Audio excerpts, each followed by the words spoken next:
بسم اللہ الرحمن الرحیم. الحمدللہ رب العالمین.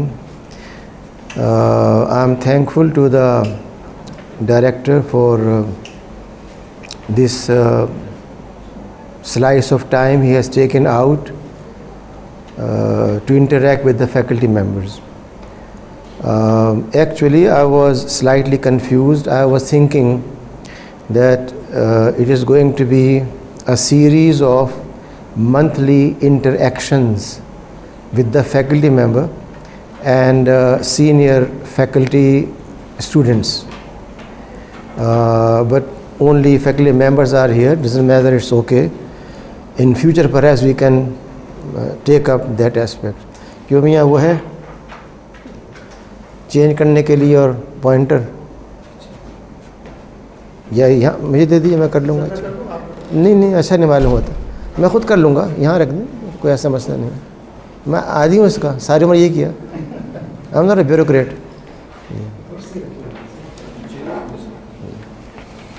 نہیں اس کی ضرورت نہیں, it's okay no problem. So keeping in view what I understood, I thought I should share with you some ideas about how I look on media today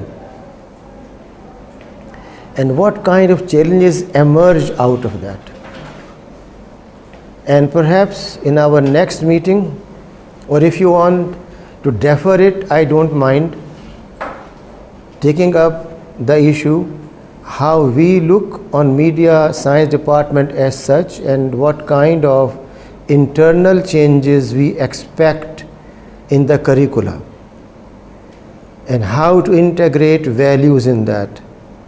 That is a separate topic. Perhaps if you agree we can defer it, and based on exact referencing to your syllabus we can structure that talk sometime later. Since I have prepared these lecture points, perhaps we go over it. In the course of discussion, if there are some questions that emerge in your mind or places where you feel that a different viewpoint should be presented, do not feel shy at all. Let us address those issues. The topic that I selected for this first seminar was Pakistanization of media. And in that, you will find that since 2002 there has been a remarkable change in our media. At that point in time in history, we had hardly 2 TV channels, and although it has gone through different phases of its life, and I have been an observer of it since its very inception in 60s, it has gone through a process, yet with all its so-called bureaucratic official commitment of projecting official policies, it did observe a certain ethics, and it did play a role in terms of information and sobriety, which has been completely changed recently. But today you have more than 90 private TV channels and 135 private FM channels, but we are unable to identify which private channel represents Pakistani culture, national ideology and national identity. That's why I choose the subject Pakistanization of media. I want to see out of these variety of channels available for the viewers, where do we have these 3 aspects taken care. کیوں بھائی یہ کیا سلسلہ ہے؟ کوئی آپ یہ مشکل ہے ٹیکنالوجی کی غلامی میں کہ وہ ہمیشہ جی ہاں جو فرمائے وہ درست ہوتا ہے ہمیشہ, آپ جو چاہیں کہتے رہیں. اچھا تھوڑا سا قریب ہو گیا. سو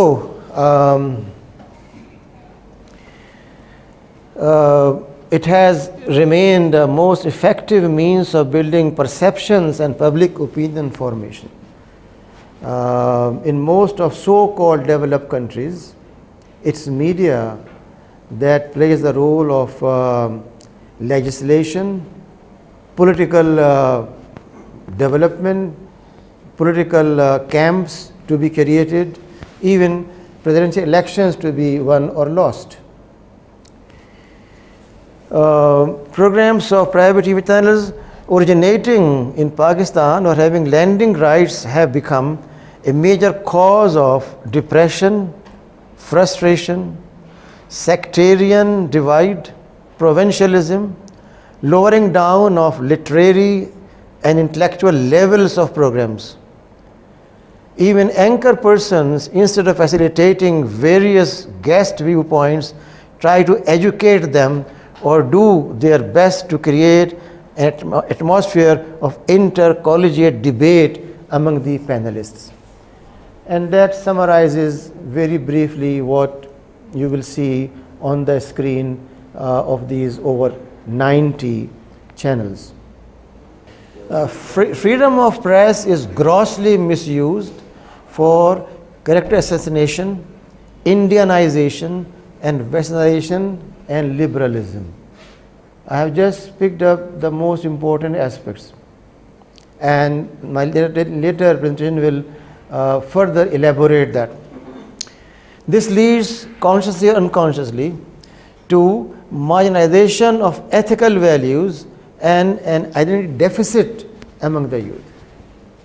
When you have all these aspects interplaying, you have no respect for authority, because even they may have some good aspect, but they are always painted as extremely evil. Similarly, you have Indianization, which is my concern in everything, or ultimately westernization, which we take as benchmark for everything. If you want to make a TV channel, you will have Hollywood as your ideal and try to come as near to it as possible, if not Bollywood.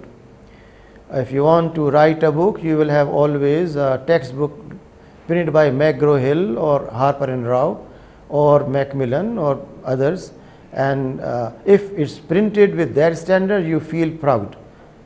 If it's less, you feel very much inferiority. Therefore, this all that leads to what is my concern, the deficit of identity among the youth. Now, what are the challenges to Pakistani society during past 20 years? Pakistan has faced challenges and crises in society which has multiplied. The so-called enlightenment and freedom of media, liberal licensing of TV channels and cable networks, unrestricted import and replication of CDs and DVDs, spread of unmonitored internet cafes. Then marginalization of identity, and that means marginalization of values reflected in dress, in food habits. Even if you watch programs on food and cooking, you will have a flavor of Indianization, not just a matter of what should you eat, or westernization. How can a family living in Changamanga afford to purchase a cooking range which is electric cooking range, a cooking pan which is made from fiberglass transparent with a glass cover on that, and how can they get ingredients needed for Chinese or Italian soup or Spanish soup? But that's what we teach them. Frustration, deprivation, and all kind of feelings that ultimately lead to a explosion. Language has been completely transformed, and unfortunately, अगर आप चाहते हैं उर्दू में बात कर सकता हूँ, मुझे अल्हम्दुलिल्लाह कोई फ़र्क नहीं होगा, आपको दिक्कत पेश आएगी उर्दू में, तो the language again is an focus area where you find no language can survive without evolutionary process. But that does not mean replacement of concepts, structures and syntax. It simply means that you are going to have adaptability within the framework of linguistic frame. Nevertheless, what you see here is a dominance of Indianization and Westernization to the extent that when you show a drama serial or a documentary, then a villager cannot call the place where he is putting food except table. He has no concept of maize. He cannot call it kursi, he must call it chair. And this indicates how conceptually you have been able to create a dual personality of a villager as well as that whole nation. Therefore, it's not just a matter of words, but every single aspect, then the social conduct, how people behave with each other, how they meet, how they greet, how they show their disagreement, and all that is reflected in your body language, in the expression you use, in the words which are there.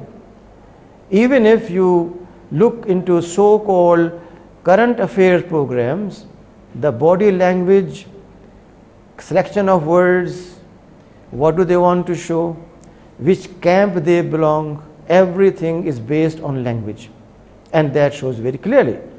Now, for social conduct, if the anchor person is not acting like Johnny Carson, then he is no anchor person. His dress, he's putting his finger on his nose, scratching his head in the same way as Johnny Carson did, makes him a good anchor person, a perfect ideal for others to follow. So the social conduct is completely influenced by that.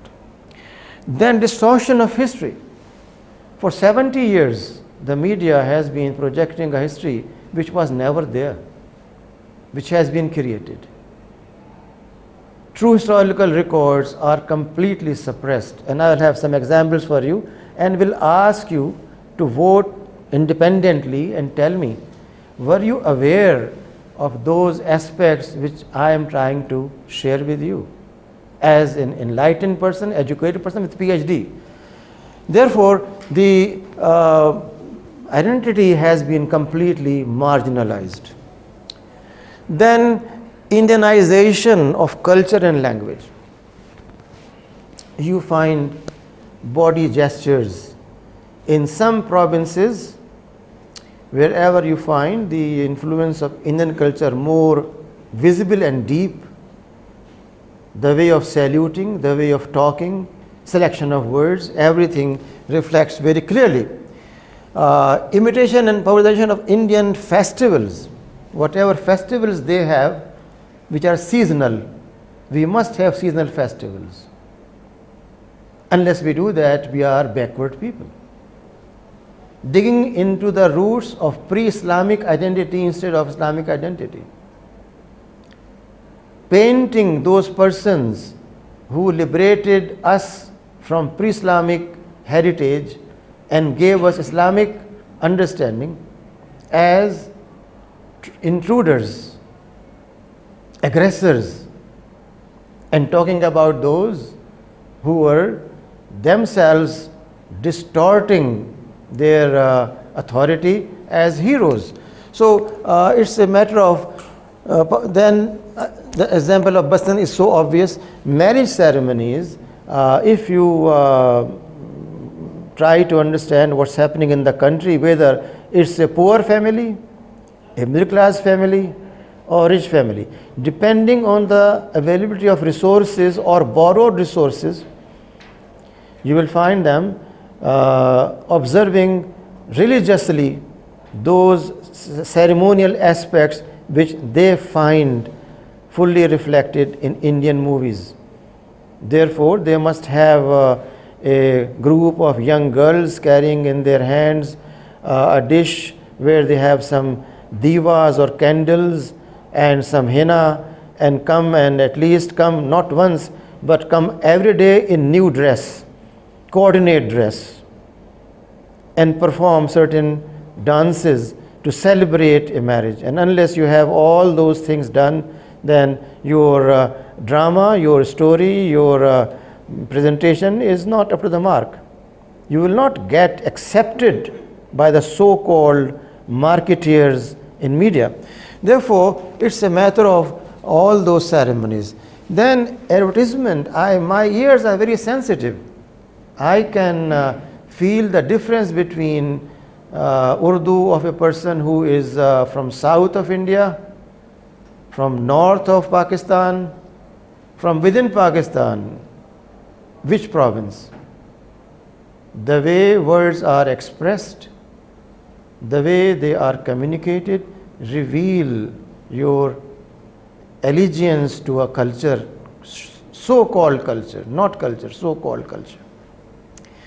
Unfortunately, you will find that dress, if it's an advertisement of shaving cream or a biscuit, then the lady must wear a sari in Indian style. She must carry a bindki on her face, forehead, in Indian style. They should not be able to use the word fa, but pa. Sanskrit has its own ethics, and therefore with all their effort they cannot spell certain words. Advertisements reveal very clearly where they are made, for whom they are made, and what's the message. And that's what I call Indianization of culture and language. Then popularization of Hindi words. If you watch BBC News Service 20 years back and watch it today, you'll find a evolutionary change in the use of language. Was Naqi Shafi and what what's that? Salamat of Ji? Nahi, Raza, no. Anyhow, forget about names. I know them personally. Many of them were students when I was teaching Karachi University. Okay. So I know them personally. So their language had different orientation than their own children. Even Waqar's son does not use language Waqar used. Waqar was my colleague in university when I was teaching there. So the total change, not only BBC, but our own news readers and our own anchor persons, their accent, their use of words, and then all that costumes and dances and whatnot, and the so-called Aman Ki Asha, which was a purely Indian project projected in Pakistan. Then desensitization of bloodshed, violence, sexual misconduct, child abuse, vulgarity, and use of double language in entertainment shows. It used to be in Lahore particularly, where they used to have drama played on stage. But now you have that on TV screen. And those were places for people who would go to enjoy bad language and bad scenes.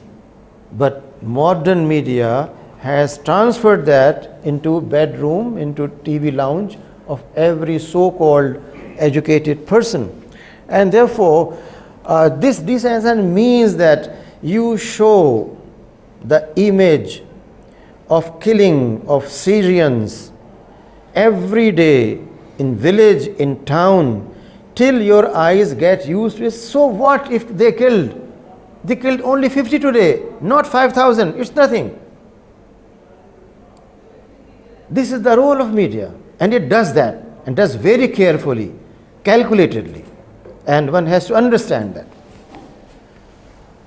Then glamorization and projection of warlords as heroes. Those who were warlords in Afghanistan and elsewhere, even in Balochistan and elsewhere, they have been projected, and youth are very much influenced by that glamour. They think these are our heroes, and those who call for political change by a peaceful democratic process are very weak, submissive persons. They can never bring change in the country unless they follow these warlords. Perpetual creation of a violent mind, an aggressive mind, a soul that will always be critical towards constitutional means and democratic processes. Therefore, media is not just a matter of some Indian advertisements or some kind of limited phenomena. Then conscious distortion of the noble teachings of jihad. Mind my words, I'm not an orator, I'm an educator. I use my words very economically. The noble image of jihad has been distorted completely to the extent that majority of those who claim to be Islamists adopt an apologetic approach. And they say, well, we don't mean by jihad that we go and fight, but we mean by jihad that we make jihad against illiteracy, we make jihad against our nafs. So we sit in a corner and remember Allah. So we should have a national council for tasawwuf in the country, chaired by a political leader of well repute. And that will take care of Islamic teachings. That is true Islam. Jihad is a blot on history of Islam. At the same time, release of films, documentaries entitled Jihadis that project how they are having plenty of marriages, plenty of luxuries in the name of Islamic jihad. Again, media is playing that role. Then desensitization of corruption and corrupt rulers, to the extent that if you ask a driver, have you heard about the court judgment? Yes, sir, but you see, still they have done something very good. In my village, there is following things. We have been desensitizing by repeating that word again and again, hoping it will influence people and we can have some political mileage. It's not like that. Media has its own psyche, its own sociology, its own impact, which no one understands who claim they are graduates of media schools. The justification in the name of ground realities. We are a country with limited resources. How can we do all that without loans? Justification. Deficit budget in every regime with all kind of intellectual justifications. Projection of known feudal and undemocratic leaders as people's representatives. Go to any constituency, except those who have access to cable or to PTV, and ask them their honest opinion. They will say, Sardar Sahab is my Rabb, my God. They use the word God in Balochistan, not anywhere else in Balochistan. People don't know their country. I have traveled extensively and understood my country. Then homogenization of culture. I use this term homogenization because this tells you very clearly how you put ingredients together and make something which you want.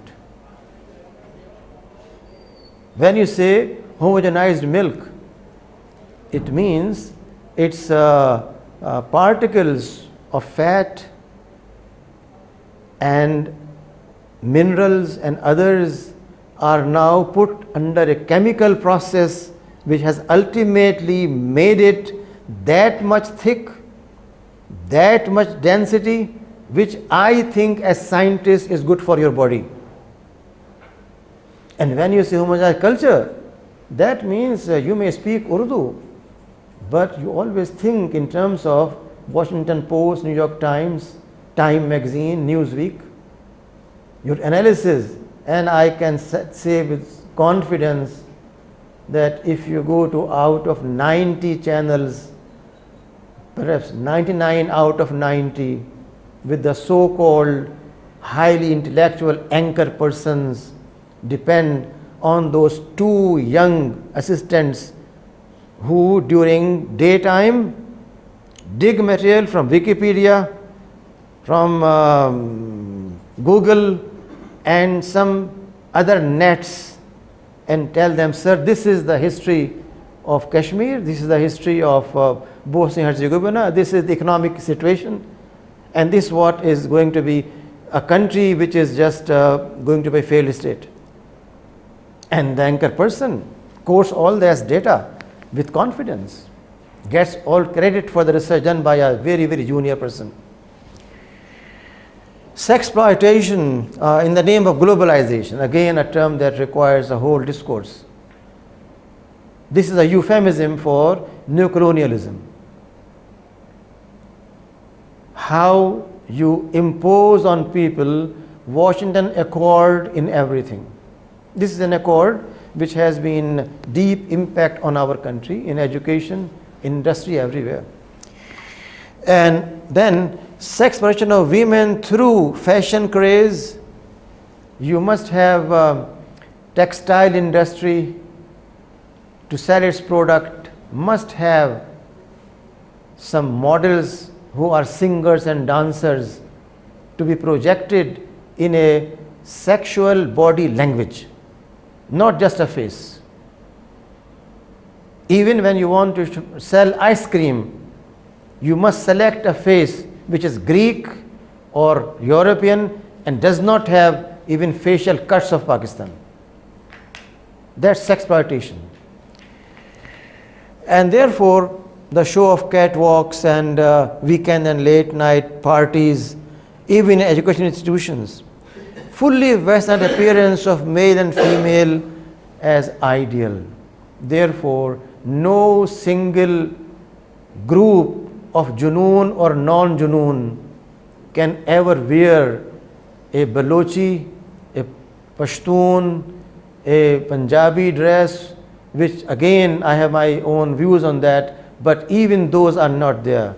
It has to be the same torn dress of a Western singer on the stage. Their hair must be of same style. Their cuff links must be of same brand. Their guitar must be of same structure, and only then they can sell an Urdu quote unquote song in English tune. So this is how sexploitation takes place in media, and icons and ideals are created for the youth. Janab, dobara acha ho gaya. Then making everything a breaking news, which means no news. If everything is breaking news, then what's the charm in that? I am not aware of the so-called Western channels, BBC or CNN or Fox, who are all the time breaking news. Breaking news means something significant at some point in time which you want to share with people. But here there is nothing except breaking news on the TV screen. But again, the problem of we did break this news and we were the first. Why? Because of ranking craze. At the same time, the repression of unacceptable scenes of violence, murder, kidnap, and immoral crimes, leading to panic, anxiety, and depression. They are not understanding what they are doing, because they have never been trained in media psyche, media sociology. They have been just there because in print media they did for some time.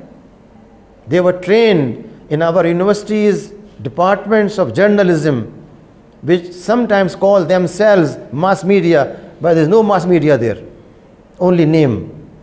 I know their curriculum. I have been involved in academia for 40 years. And then when they graduate and they get a job from print media, just after some orientation, they become now experts in everything. They have no idea about what they are doing. So they create panic, anxiety, and depression. Conscious selection of words which makes listeners frustrated, depressed, and hopeless about Pakistan. Pakistan is the target, no one else. Political system is so corrupt. Each one accusing the other one. Every time something comes with which we must have a suffix gate. Even our minds cannot come out of Watergate, a term that came out of Nixon era, should be applied everywhere in the world to show how colonized our mind is.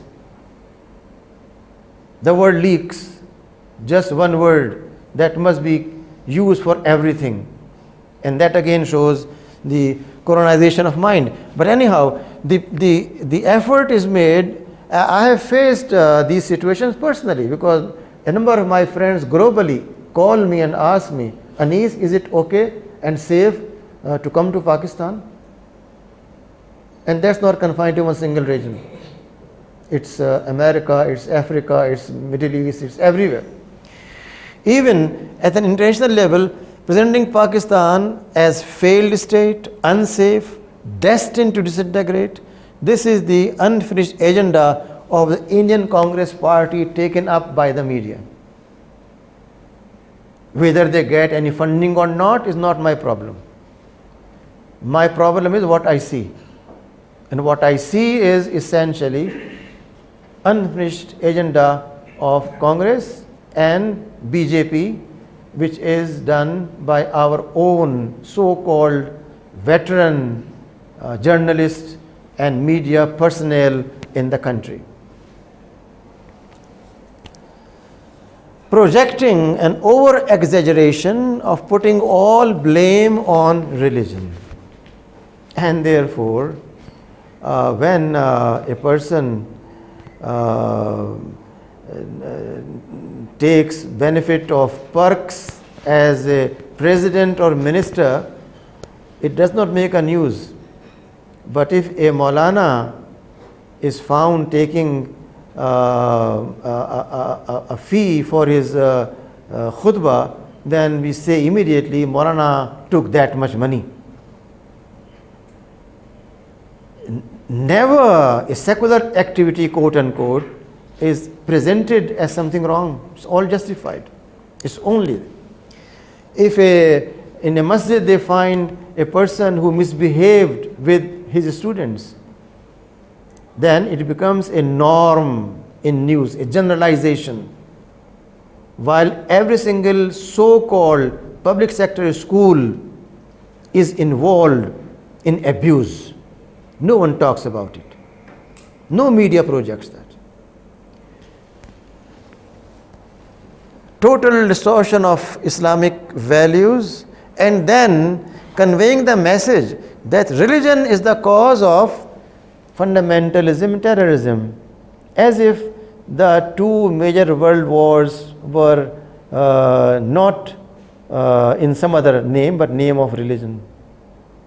They were not a matter of economic or political or other factors involved there.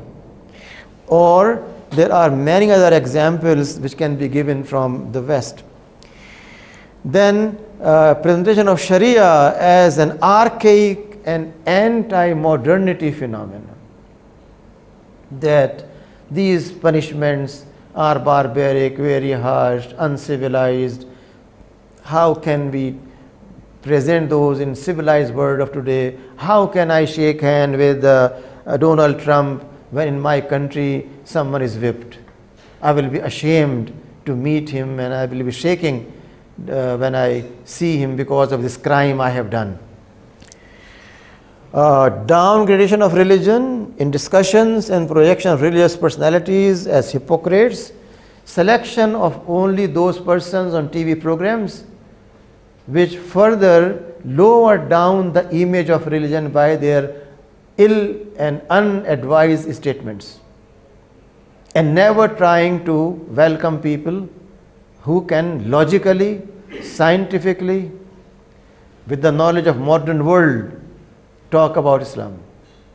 Only those who are symbolically, by their appearance, by their degree they carry, a mufti, an alim of a madrasa alone can be called, or the other extreme of going to people who may not have any in-depth knowledge but who can modernize and liberalize Islam by using certain notions. Sir? So you have to preside at meeting at G7. They are waiting for you. Me? I was not told about it. वो सब जो HEC की visit है जी जी उसके बारे में जो meeting है जी, वो मैं पहले तय कर चुका था कि जो हमारे डिप्टी वाइस चांसलर साहब हैं वो वहाँ पर उस काम को करेंगे और वो इससे आगाह हैं, ये उनको 2 दिन पहले बता दिया गया था और उनको भी मालूम है, ब्रिगेड साहब को भी मालूम है जी। चूँकि ये अचानक तशरीफ़ ले आया मौजू मेरे जहन पर 4 दिन पहले जब बात हुई असदुल्लाह साहब की और रेहान साहब की, और उन्होंने कहा कि भाई आप जुमे को ये प्रोग्राम कर सकते हैं, मैंने कहा कि मैं हाज़िर हूँ, तो इसलिए मैंने उसी वक्त अरेंज कर लिया था, वो जिम्मेदारी तब उनको दी जा चुकी है। Then projection of secular persons as more honest than religious persons, that Maulvi is always a chore, but secular persons, therefore you find some very naive people using the slogan that humanity is the best religion. They don't understand the meaning of humanity, from where it originates and what are its implications. In their naivety they think that those people who are following this human ethics, they are more superior than the ulama whom they call hypocritic, as if the so-called secular person who was sitting in Oval Office as President of America, dishonest to his wife, was a very pious Christian, a very secular person from his college life. But that's not bad at all. It's only bad when some Catholic priests have that kind of activity. Even the American media, the European media, I read all of those and I know what's happening there. So it's a global phenomenon. Then an overview of existing channels which call themselves religious. There you find that they focus on these 4 aspects. Missionary channels that represent Christianity, Hinduism and Qadianism. Channels which focus on popular religion, quote unquote, where saints and magic and potions and quick solutions are projected. Then glamorous promotional programs where you have gifts and shows on just like commercial programs. And then some intellectual programs where you have some elite who modernize Islam. And then some educational programs mostly focus on life hereafter. So end of time is something very popular, favorite, but not this world. Let's see how things will take place before the end of world. But what about this time I have been given? Should I live this time in unethical ways? No concern. But that's the discovery, that's religion, that's faith. Then you find only from one net, Asia set, you have Barelvi, Deobandi, Fiqh Jafri, Ahle Hadith and non-sectarian programs. And if you see 8 Hindu channels, 1 Qadiani, 1 Christian and Islamic 11, and out of these 9 talk about what is Taweez Ganda. This is religion, this is Islam. All else is a story. And then you find that disproportionate in Fiqh Jafri, you have 4 channels. If you compare the population and their electronic needs and their clientele, it's not proportionate at all. So, consequently, there is a spread of anti-social concepts. Among those, I touch only on 4. Individualism.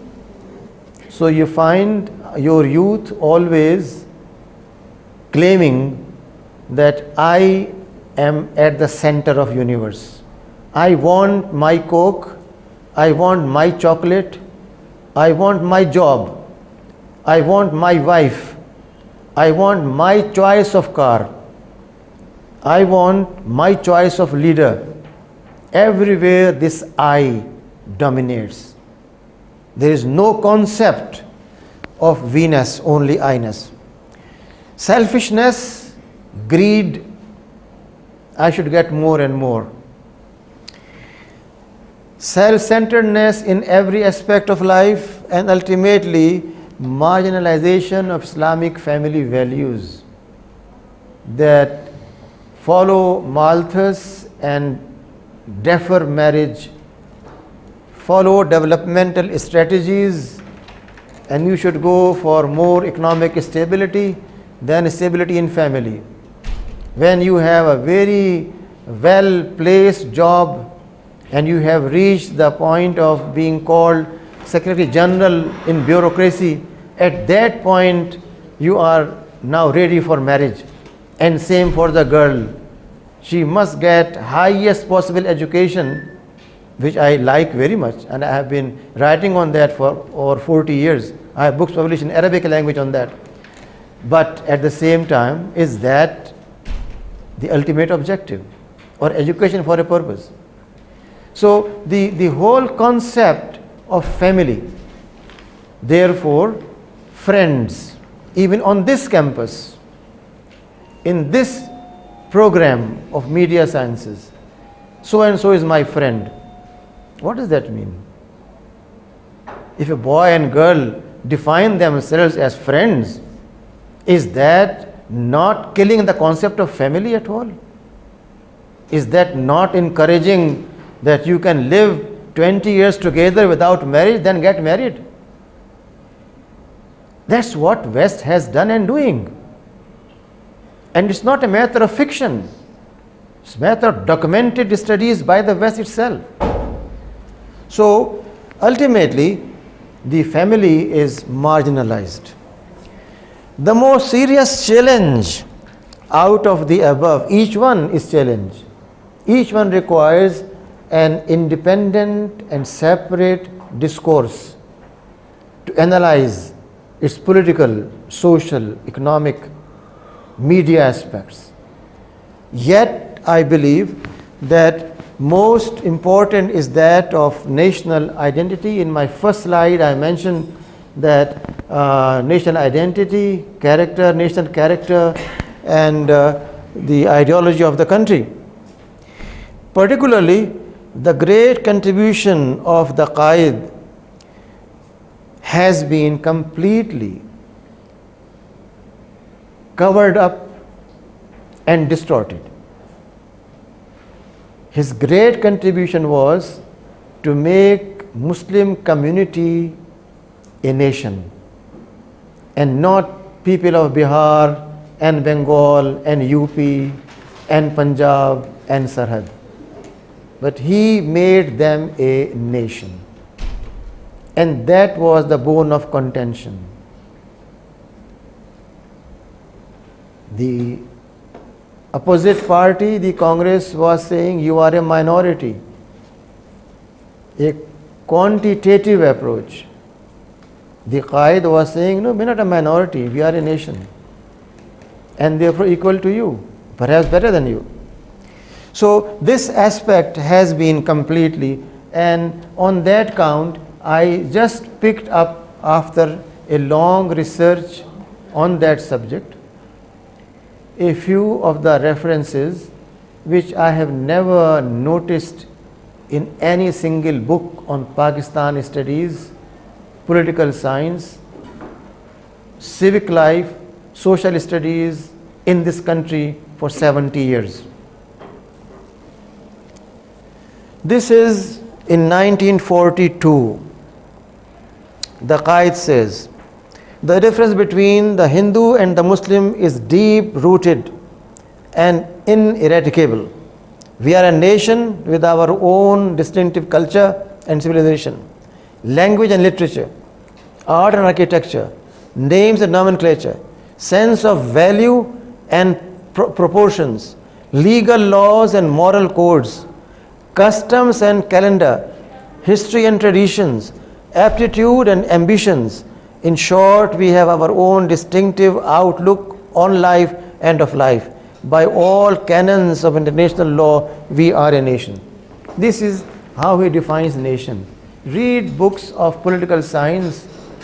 You have French nationalism, British nationalism, German nationalism, either based on geographic territory, language, or their so-called local traditions. And they differ. He abolishes all those in his definition and says we have a holistic approach in life where law, economy, culture, everything is to be based on one single concept. What else should he say? How should he define more elaborately? And this is what I mean by national identity completely lost. I said identity deficit of the youth. In Pakistan, we shall have a state which will be run according to the principles of Islam. It's not Maulana Maududi, it's not some Taliban or any cleric who is saying it. It will have its cultural, political and economic structure based on principles of Islam. The non-Muslims need not fear because of this, for fullest justice will be done to them. They will have their full cultural, religious, political and economic rights safeguarded. As a matter of fact, they will be more safeguarded than in the present day so-called democratic parliamentary form of government.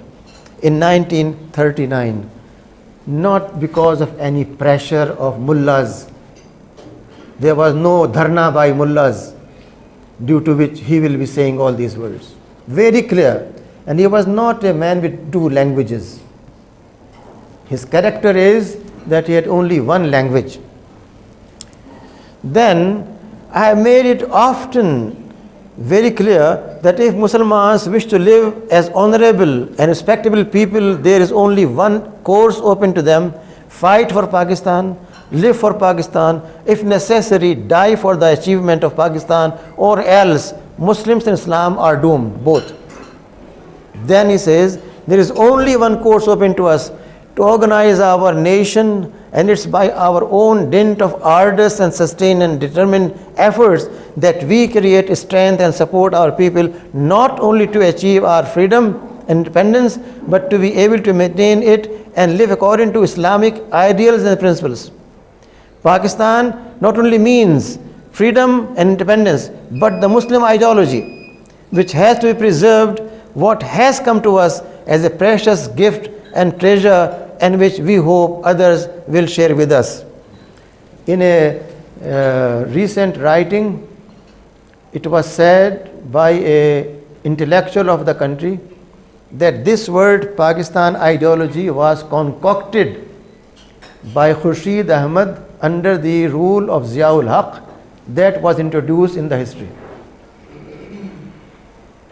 Is that sensible? Any honesty, any truth? And you find it not said under any kind of pressure in 1945. He is very clear. Then he says in Eid message, everyone except those who are ignorant knows that the Quran is the general code of Muslims, religious, social, civil, commercial, military, judicial, criminal and penal code. It regulates everything from ceremonies of religion to those of real life. It's a complete code regulating the whole Muslim society in every development of life, collectively and individually. I have never found these statements in any Pak studies books. Then, addressing the Americans on radio, this dominion, which represents fulfillment in a certain measure of the cherished goal of 100 million Muslims of this subcontinent, came into existence on August 15. Pakistan is the premier Islamic state. Premier Islamic is not saying secular state, premier Islamic state, and the fifth largest in the world. Then, addressing the youth at Punjab University Stadium, October 47, I have put dates purposely. You always find your intellectuals, academicians, PhDs in history who have been head of department of history in our oldest university of the country, saying that Quaid-e-Azam never wanted Pakistan with any religion, but he wanted it to be secular, in writing and verbally, on media, everywhere. And this is what he is saying, 30th October 1947, do not be overwhelmed by this enormity of the task. There is many an example in history of the young nations building themselves up by sheer determination and force of character. You are made of sterling material and are second to none. Why should you also not succeed like many other, like your own forefathers? You have only to develop the spirit of the mujahids, the word which we fear to use for a decent person today. We think if we use this word, then we are fundamentalist, backward, extremist. We have no intellectual capacity. You are a nation whose history is replete with people of wonderful gifts, character and heroism. Live up to your tradition and add to it another chapter of glory. All I require of you now is that every one of us to whom this message reaches must vow to himself, be prepared to sacrifice his all, if necessary, in building up Pakistan as a bulwark of Islam and as one of the greatest nations whose ideal is peace within and peace without. This is what is said after August 11, so-called speech, where he never used the word secular, but explained what he meant. Then addressing the army personnel, again, it is February 21, 1948, you have fought many a battle on the far-flung fields of the globe to get rid of the world of the fascist menace and make it safe for democracy. Now you have to stand guard over the development and maintenance of Islamic democracy, Islamic social justice, the equality of mankind in your own native soil. What else can he say more clearly about what he visualized and what he wanted the country to be? Then, again, addressing in Sibi, 1948, he says, it's my belief that our salvation lies in following the golden rules of conduct set for our own great lawgiver, the Prophet of Islam. Let us lay the foundation of our democracy on the basis of truly Islamic ideals and principles. Our Almighty has taught us that our decisions in the affairs of a state shall be guided by discussion and consultation. Quoting from Surah Ashura, Surah Ashura. Then you find addressing the Bar Council in Karachi. It says, Quaid-e-Azam Jinnah, the Governor General of Pakistan, speaking at the reception given to him on birthday by the Bar Association of Karachi, said, no doubt there are many people who do not quite appreciate when we talk of Islam. Islam is not only a set of rituals, traditions and spiritual doctrines. Islam is also a code for every Muslim which regulates his life and his conduct, even in politics and economics and the like. It is based on highest principles of honor, integrity, fair play, and justice for all. He further said that he could not understand a section of the people who deliberately wanted to create mischief and made propaganda that Constitution of Pakistan would not be made on the basis of Sharia. The Qais said Islamic principles today are as applicable to life as they were 10 years ago, which means that those who are saying will not have Sharia, they should know it is applicable even today, very clearly in his own words.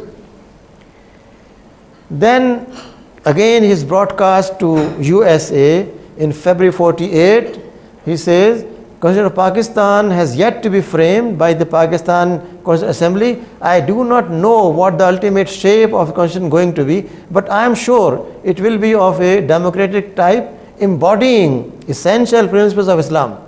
Today they are as applicable as 100 years ago. Islam and idealism have taught us democracy. It has taught equality of men, justice and fair play to everybody. We are inheritors of these glorious traditions and are fully alive to our responsibilities and obligations as framers of future Constitution of Pakistan. In any case, Pakistan is not going to be a theocratic state, to be ruled by a priest with a divine mission. We remain non-Muslims, Hindus, Christians and Parsis, but they are all Pakistanis. They will enjoy the same rights and privileges as any other citizen and play their rightful role, which is exactly what is said by Muhammad Asad and Maulana Maududi, that Islam is not theocracy but a complete system. Yes, sir. Sir ये जब हम democracy की बात करते हैं, जी। बार-बार democracy का जिक्र किया है, तो आजकल हम जो डेमोक्रेसी जिन मानों में इस्तेमाल करते हैं, वो तो ये है कि whatever the majority says, ji ji that becomes a law. क्योंकि इस्लाम में तो ये नहीं है, इस्लाम में तो जो अल्लाह ताला ने क्या दिया है, it is not disputable, it cannot be challenged.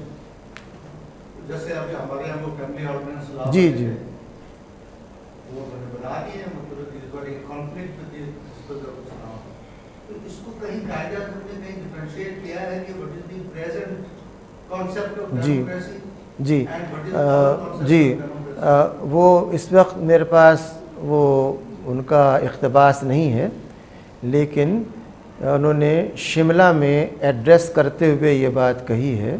उनके अल्फाज ये हैं कि दी British parliamentary system which we are using in this country is most unsuitable for us. In this system, a majority dictates over minority, and it will not be suitable for us at all. یہ انہوں نے وہاں پہ کہا, پھر repeat کیا کئی اور مقامات پر, اینڈ فل ڈاکومنٹڈ موجود ہے. لیکن آپ کے سوال کا جواب بعد میں دوں گا, ابھی میں اسے مکمل کر لوں. ایسے ہی on March 24, it's very important, but I am not aware even one of you would have known about it. Even one of you.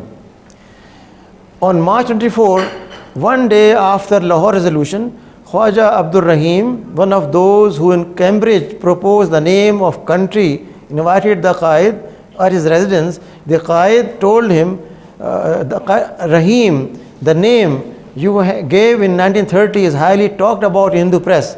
Khwaja Rahim asked the Qaid, then what should be the name in your view?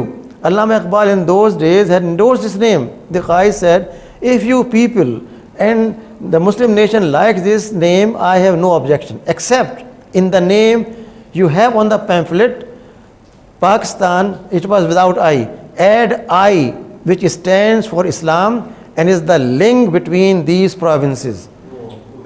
The name proposed was Pak Satan, because Pak Satan on the pamphlet Now and Never by Rahmat Ali was P for Punjab, A for Afghanistan, S for Sindh, and TAN for Balochistan and other areas. This was explained by him and therefore the name was Pakistan, not Pakistan.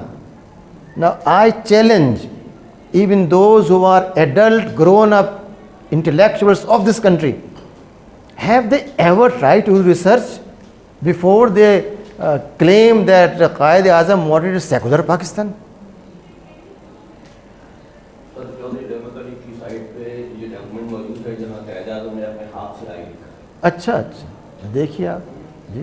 تو یعنی لیکن ہماری جہالت ہے نا, اور جہالت ہے ان کے جو پڑھے لکھے ہیں, ان کے نہیں جو پڑھے لکھے نہ ہو.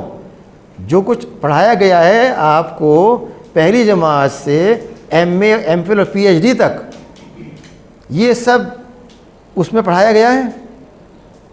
آئی challenge publicly.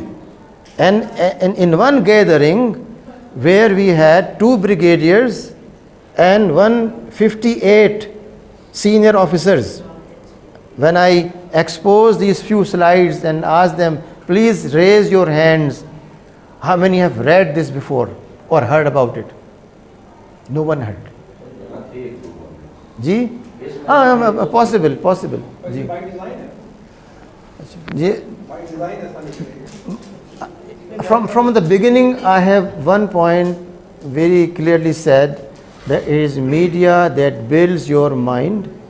Secondly, it is your colonial existence which dominates even today. My lecture points are in English, not in Urdu, because in one of the class of my faculty members, one of them said in my Friday seminar a few years back, please can you say this in Urdu? I said yes, why not? I switched over to Urdu, and after 5 minutes they said, please come back to English. They could not follow my Urdu. I have been trained by people who could give 3 hours lecture in only Urdu or in only English. You don't have that breed anymore. So then he says a very important statement. I have seen enough of the world and possess a lot of wealth. I have enjoyed all comforts of life. Now my only desire is to see the Muslim flourish and prosper as an independent community. I want to leave this world with a clean conscience and content with feeling that Jinnah had not betrayed the cause of Islam and the Muslims. I do not want your praise nor any certificate. I only want that my heart, my conscience and my faith should prove at the time of my death that Jinnah died defending Islam and cause of Muslims. May my God testify that Jinnah lived and died a Muslim fighting against forces of kuffar and holding the flag of Islam high. What else should he say? But do we ever hear to him? Try to find what he said. Never. And all these are documented, these are not fiction. Then again you find Maulana Hasrat Mohani, a very well-known selfless worker of Muslim League. He went to see him in his daily residence, 10 Aurangzeb Road, and was told that he does not like to meet people at this evening hour. It was time for Maghrib prayer. The Maulana prayed in the lawn and then started walking in the corridor. He heard some whispers and thought the Qaid is talking with someone. He tried to peep into his room. What he saw was reported by him. The Qaid was sitting on prayer rug and was praying to Allah for the success of the Muslim with tears and sobs. I don't think Maulana Hasrat Mohani will attribute something wrong or create something to satisfy ulama. He was a very honest person, to the extent that if you read in detail you will find that Hasrat Mohani and Raja Sahib Mahmudabad were the persons who disagreed with Quaid-e-Azam on several occasions, and Jinnah was not angry on them. He respected them. So these are persons who give their life for Islam. Then concluding address to League, nowhere else, League. It is the great book Quran that is the sheet anchor of Muslim India. I am sure that as we go on and on, there will be more and more of oneness one God, one book, one Qibla, one Prophet, and one nation.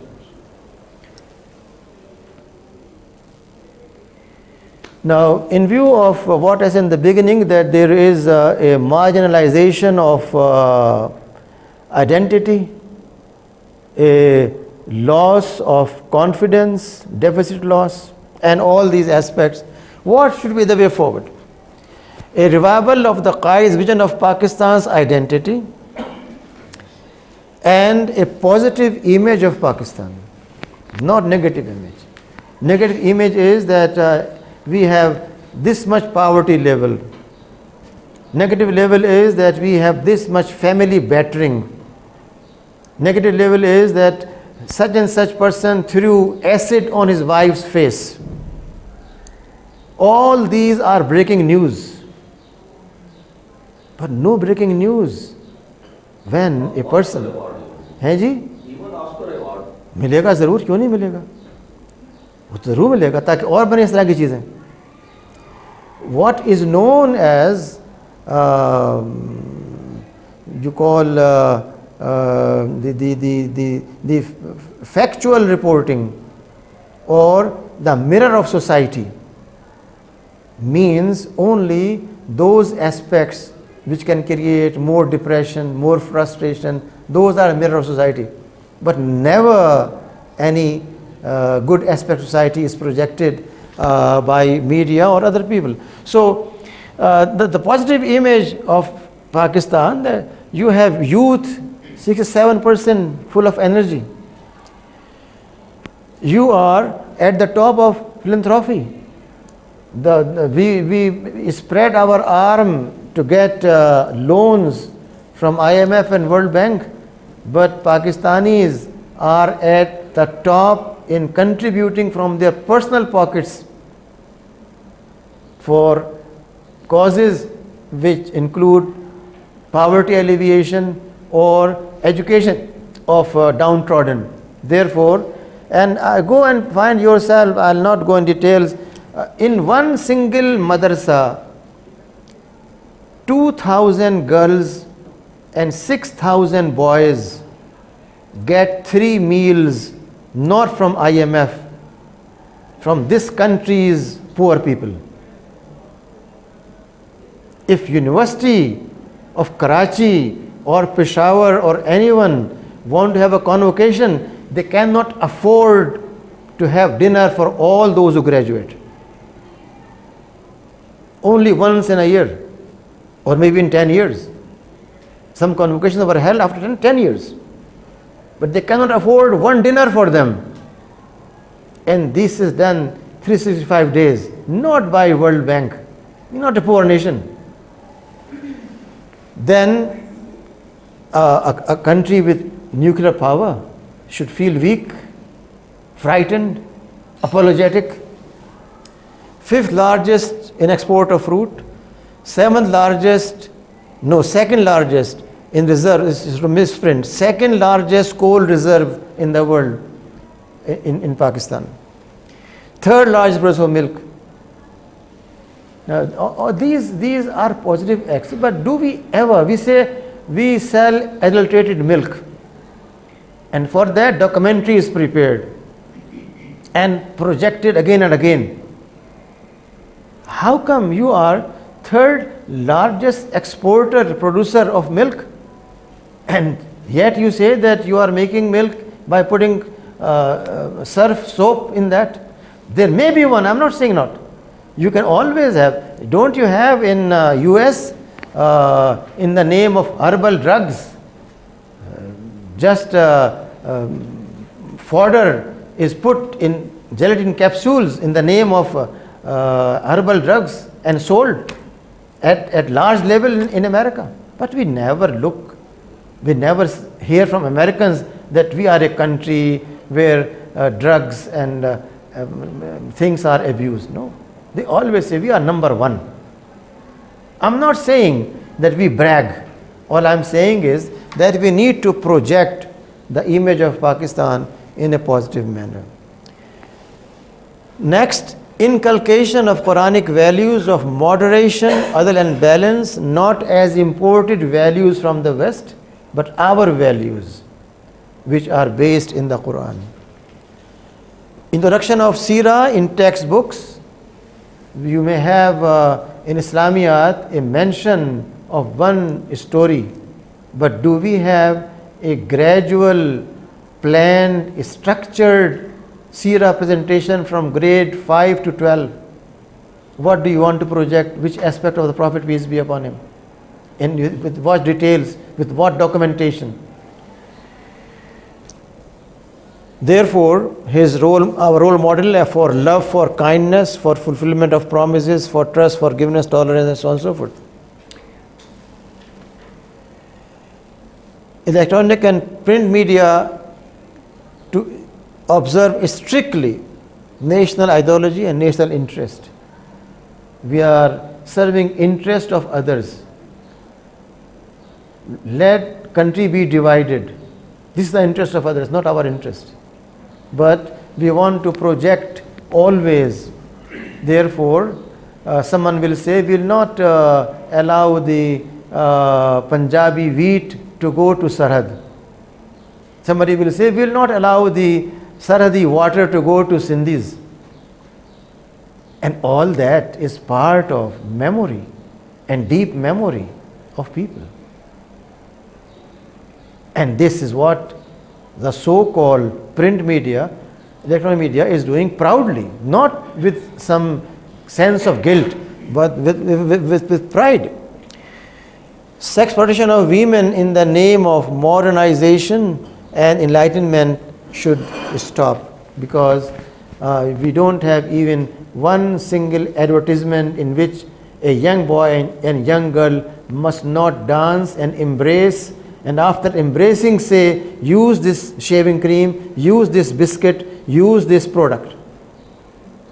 I cannot recall a single occasion when the PTV was created where you had classic dramas, classic programs, where even a grandmother embraced a child because it's only drama.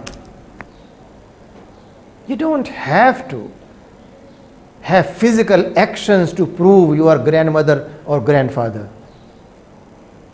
You can still convey same affection, same feeling, same care, same respect without doing those things which are part of other culture. Or entertainment that lead to violence, extremism, immorality should be curtailed, and that's it. So this was just a very quick presentation. I thought I should share with people who are experts in this area. I'm a novice. I'm just a person who wants to observe and see and understand what's happening. But you are the people who will enlighten me more about what is happening and how you are responding. And the second part of discussion, which we could not cover today, how you are going to inculcate this confidence in your nation, this confidence in your culture of Islam, which Qaid wanted, through your media. Are you going to tell them only that these 5 books published after 2000 from McGraw-Hill and Harper Rao contain the most authentic information about social media, electronic media, TV production, or you have something else? If you are doing the same, what's the difference? If we teach same books of psychology which were taught under Korean rule in the name of Islam, what's new you are doing it? What kind of mind you are making? If your drama and your performing arts as a subject use the same text, same language, same symbols, everything. If your cameraman uses all those techniques which are used to project a sensual pleasure in people, then what's the difference? It's not a matter of sermonization. It's a matter of triggering intellectual debate, coming up with new ideas and concepts with a burning heart and mind. How in my own discipline, in my own area, I can infuse these aspects. No one can give you an outline that 25% of this shake and bake with your syllabus and you have Islamic syllabus. You must have same topics, but content must be completely different. If not, they're created. If you cannot create that substance, then we are just fooling ourselves. So I'm not going to discuss right now how we at university visualize what Rehan Saab was saying. I keep it for some time later, but today I just try to focus on one aspect which I call Pakistanization of media, which means how the founder of Pakistan wanted this country. If it's reflected, supported, generated, produced in media, then we can claim that we have our roots in Pakistan. Otherwise, our roots are in Los Angeles, on Broadway, in New York, or somewhere else. Although we may claim we are Muslims with nice appearance, with a beard, with a prayer hat, with a turban, but does not make difference. What you are teaching and delivering in the name of knowledge is no different than what is taught in Britain, France, or America. Now, does that mean we are doing our job? A question mark for you, and perhaps for next discourse we can be more concrete in that. Yes? I just want to add one point to this beneficial discussion. I learned from this that in this time of bombardment of everything, like we are addicted to entertainment, and this is why we are having effect of West and Indianization a lot in our daily lives. We have always known that media has this magic bullet like effect, and we have this thing that we cultivate values through media. But now from this discussion, I've learned myself that as a media teacher and student, I need to start filtering this information according to Islam. I mean, if we find some issue or there is something new coming up, what we can do to bring back this ideology of Qaidism is that we share the idea of Islam on that very topic with the student. Like they will know through media, but we need to filter everything with our own aspect. So this is what I find practical for now. So if you have any other solution that would be very practical, please share that. You are right, and I appreciate the point you have raised. I am not here as problem solver. I am here as problem giver. I want you to solve problems. What are challenges? Creativity means a teacher should be able to agitate the mind of a student to find new ways, not to be a replica of teacher. That's what we call mediocrism. If I make a person my clone when he graduates, I have done nothing. I have done nothing at all. I want the person to be much ahead of me. And therefore, the person should come up with solutions, not just agreement. Must disagree with me, fight with me, challenge me, till satisfies himself or satisfies me. If we get time, inshallah, and we talk about how to integrate values, we can address that topic. But right now, my strategy is very simple. I am not saying that Islamize Pakistan. I am not saying implement Sharia in Pakistan. I am saying that I want to see this country meet the idea and ideal of its founder. Nothing more, nothing less.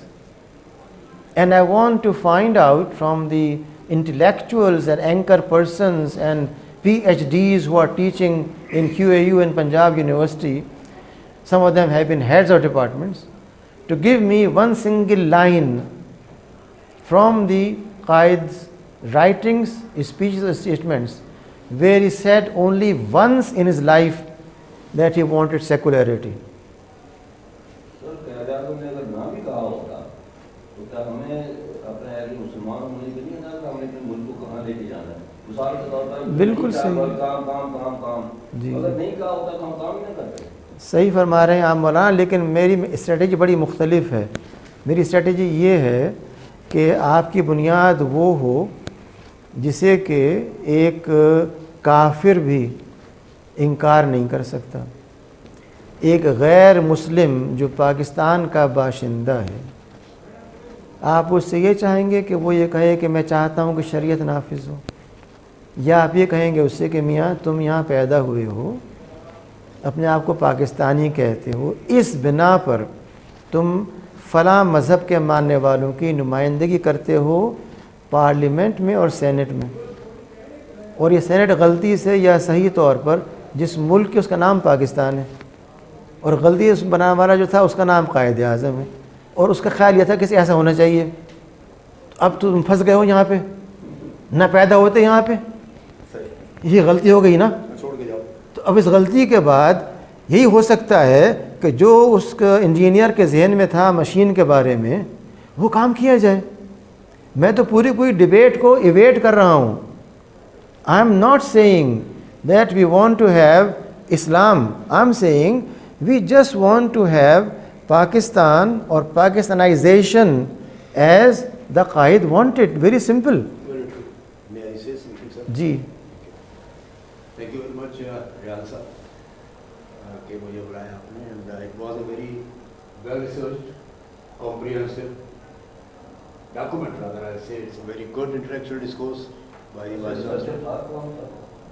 G researcher کون تھا؟ میں doctor صاحب کی بات کر رہا ہوں. Okay.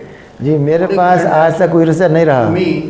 To me, the creation of Pakistan, to me, the creation of Pakistan is the reflection and the interpretation of the Surah Al-Kafirun. That is my way of understanding the two-nation theory.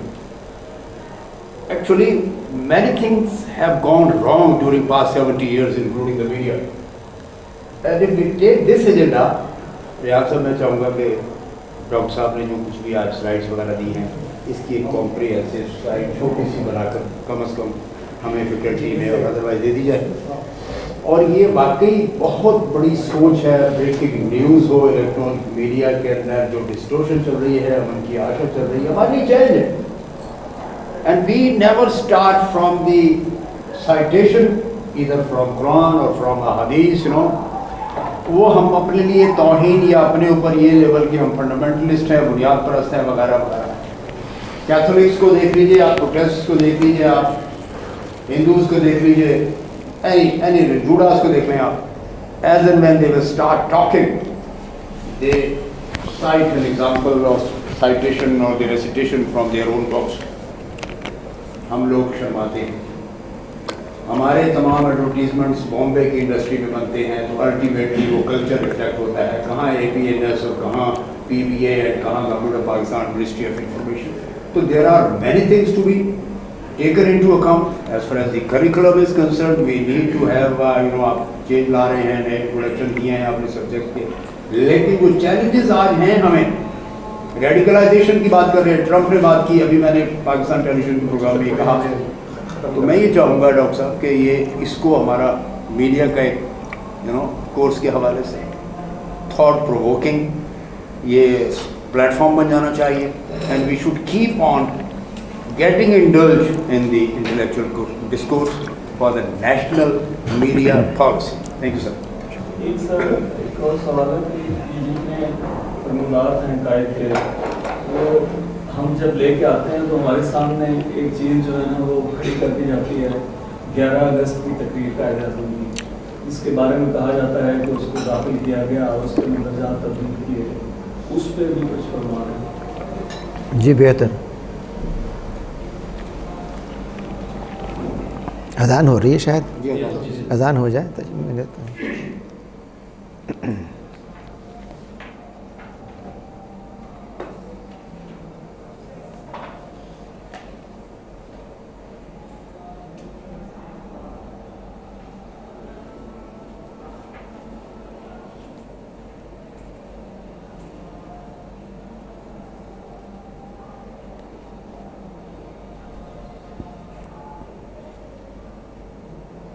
تقریر جو ہے، اگر آپ کوئی بھی کتاب اٹھائیں جو کتاب طبع کی تھی حکومت پاکستان کے انفارمیشن ڈپارٹمنٹ نے، اس کے اوپر دستخط ہیں بینظیر بھٹو کے، اور اس میں یہ تقریر درج ہے پوری کی پوری.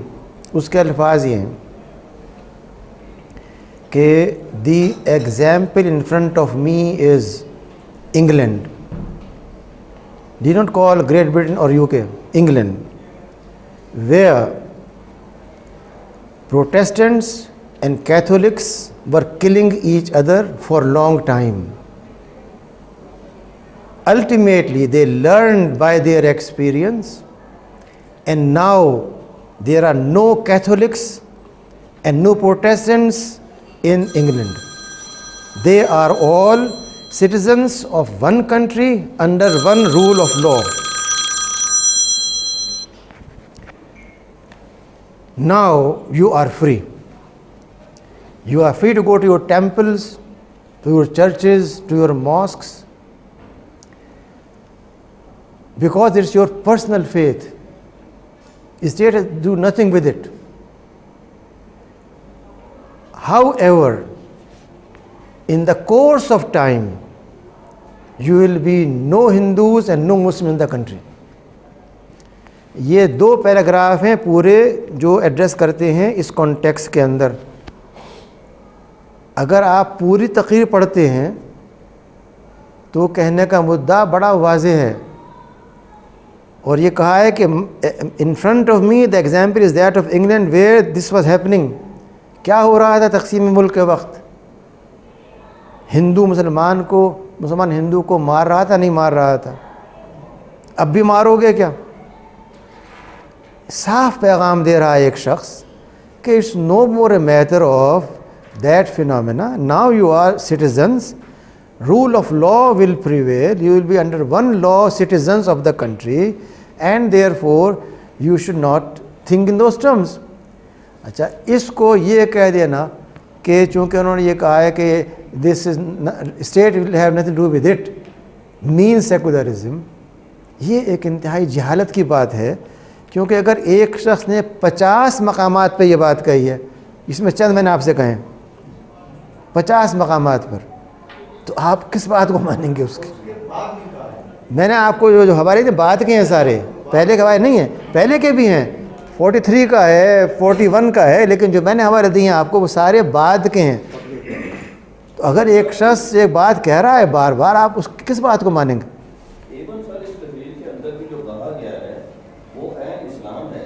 جی جی ہاں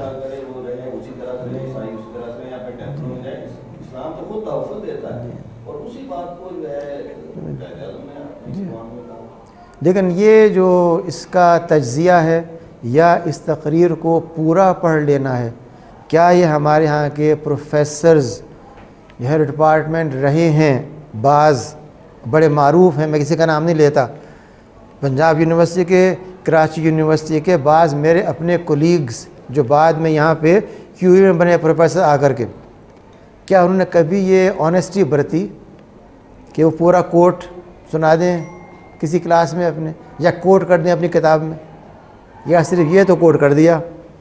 سر اس کے بارے میں یہ بھی کہا جاتا ہے کہ یعنی 2 نقطہ نظر ہے. ایک لوگ کہتا ہے کہ یہ تقریر دراصل سرے سے ہے ہی نہیں، بلکہ یہ اس کے بہت ساری چیزیں تبدیل کر دی گئی ہیں. دوسرا گروپ ہے مثلا جیسے یہاں پچھلے دنوں 24 چینل پہ قائد اعظم کی آواز میں یہ تقریر اردو میں سنائی گئی اور کہا کہ قائد اعظم نے یہ کہا. نہیں وہ بھی موجود ہے، لیکن وہ سپریس کی بھی ہے. وہ آل انڈیا ریڈیو نے اس کو ریکارڈ کیا تھا، اور وہاں سے اس کو بہت کوششوں کے بعد پاکستان لایا گیا، لیکن اس کو بلاک کر دیا گیا ہے ریڈیو پاکستان کے اندر اس تقریر کے الفاظ کو، تاکہ یہ الفاظ جو ان کے انگریزی کے الفاظ ہیں جو میں نے آپ سے گزارش کی اور جو لکھے ہوئے موجود ہیں، اور جو قائد اعظم ڈاکومنٹس کے اندر زوار زیدی صاحب نے اور مختلف مقامات پر، زوار زیدی پرسن جانتا تھا میں، ویری انٹیلیجنٹ پرسن، انہوں نے جو کام کیا جناح صاحب کے اوپر، ان کے صرف جمع کیے ہیں سارے، وہاں پر موجود ہے، اس کتاب میں موجود ہے، ہر جگہ موجود ہے. اور اس کا اسکرپٹ موجود ہے. تو یعنی یہ کہنا غلط ہے کہ یہ بعد میں کوئی بنا لی گئی کوئی چیز. اچھا جناب، بہت شکریہ.